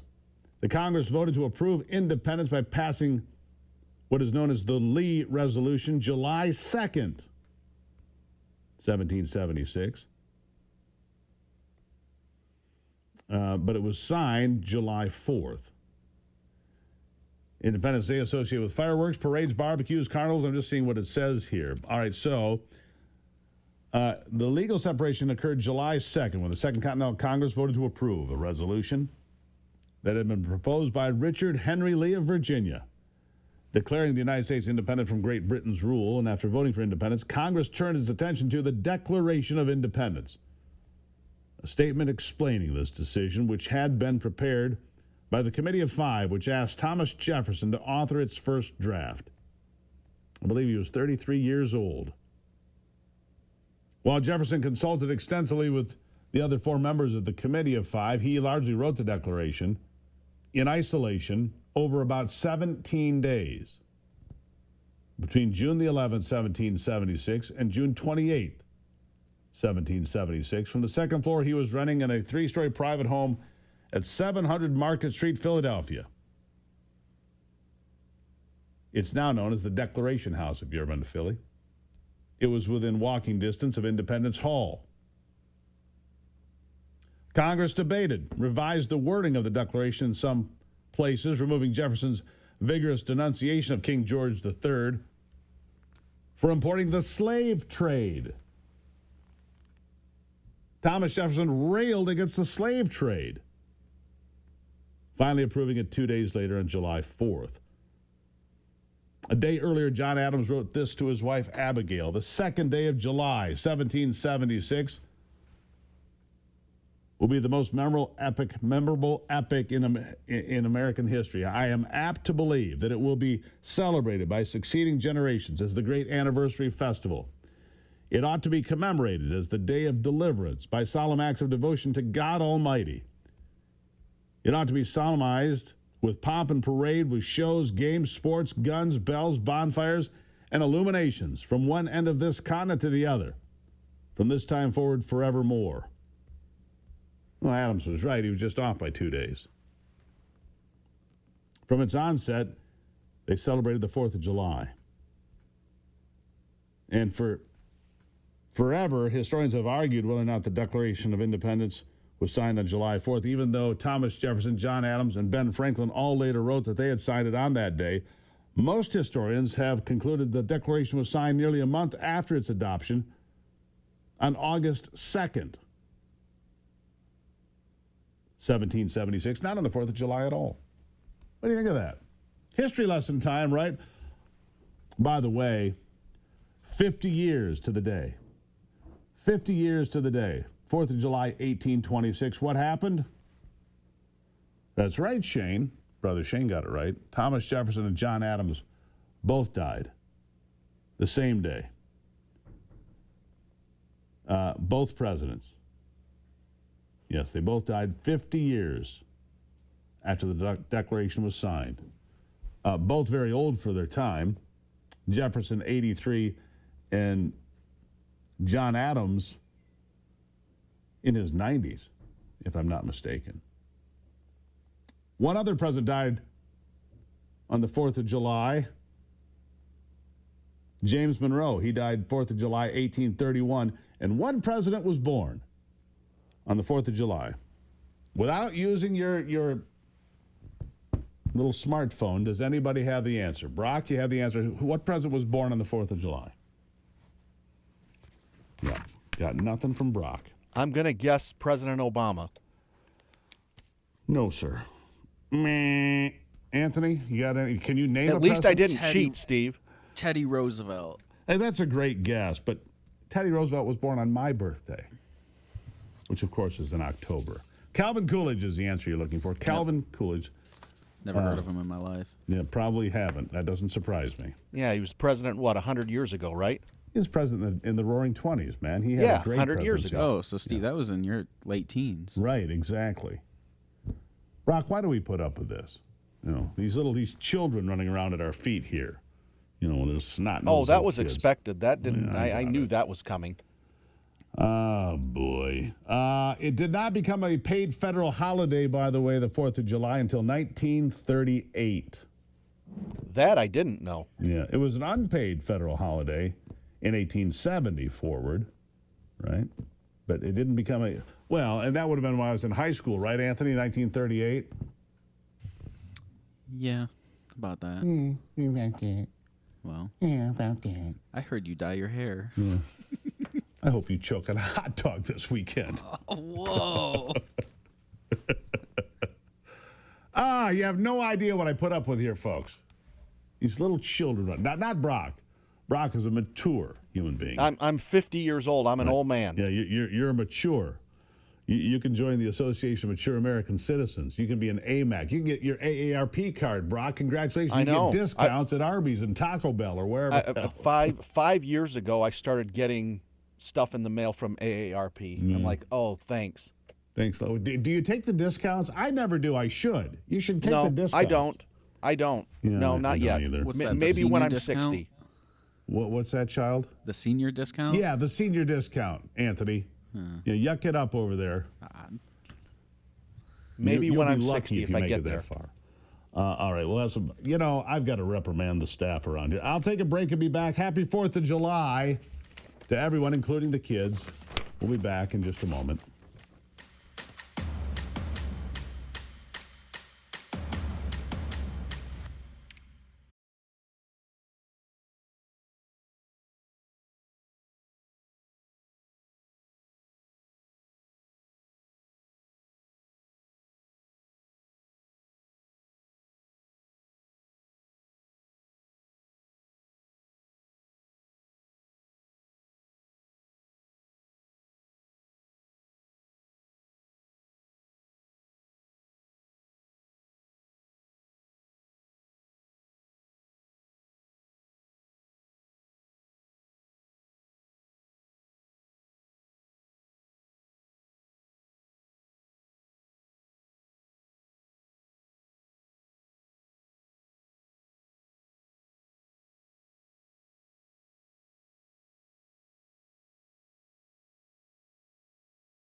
I want you to be careful on this 4th of July weekend, and I don't want anybody to choke on a hot dog or drink too much beer, do something stupid, or blow their finger off. Be careful with the fireworks there.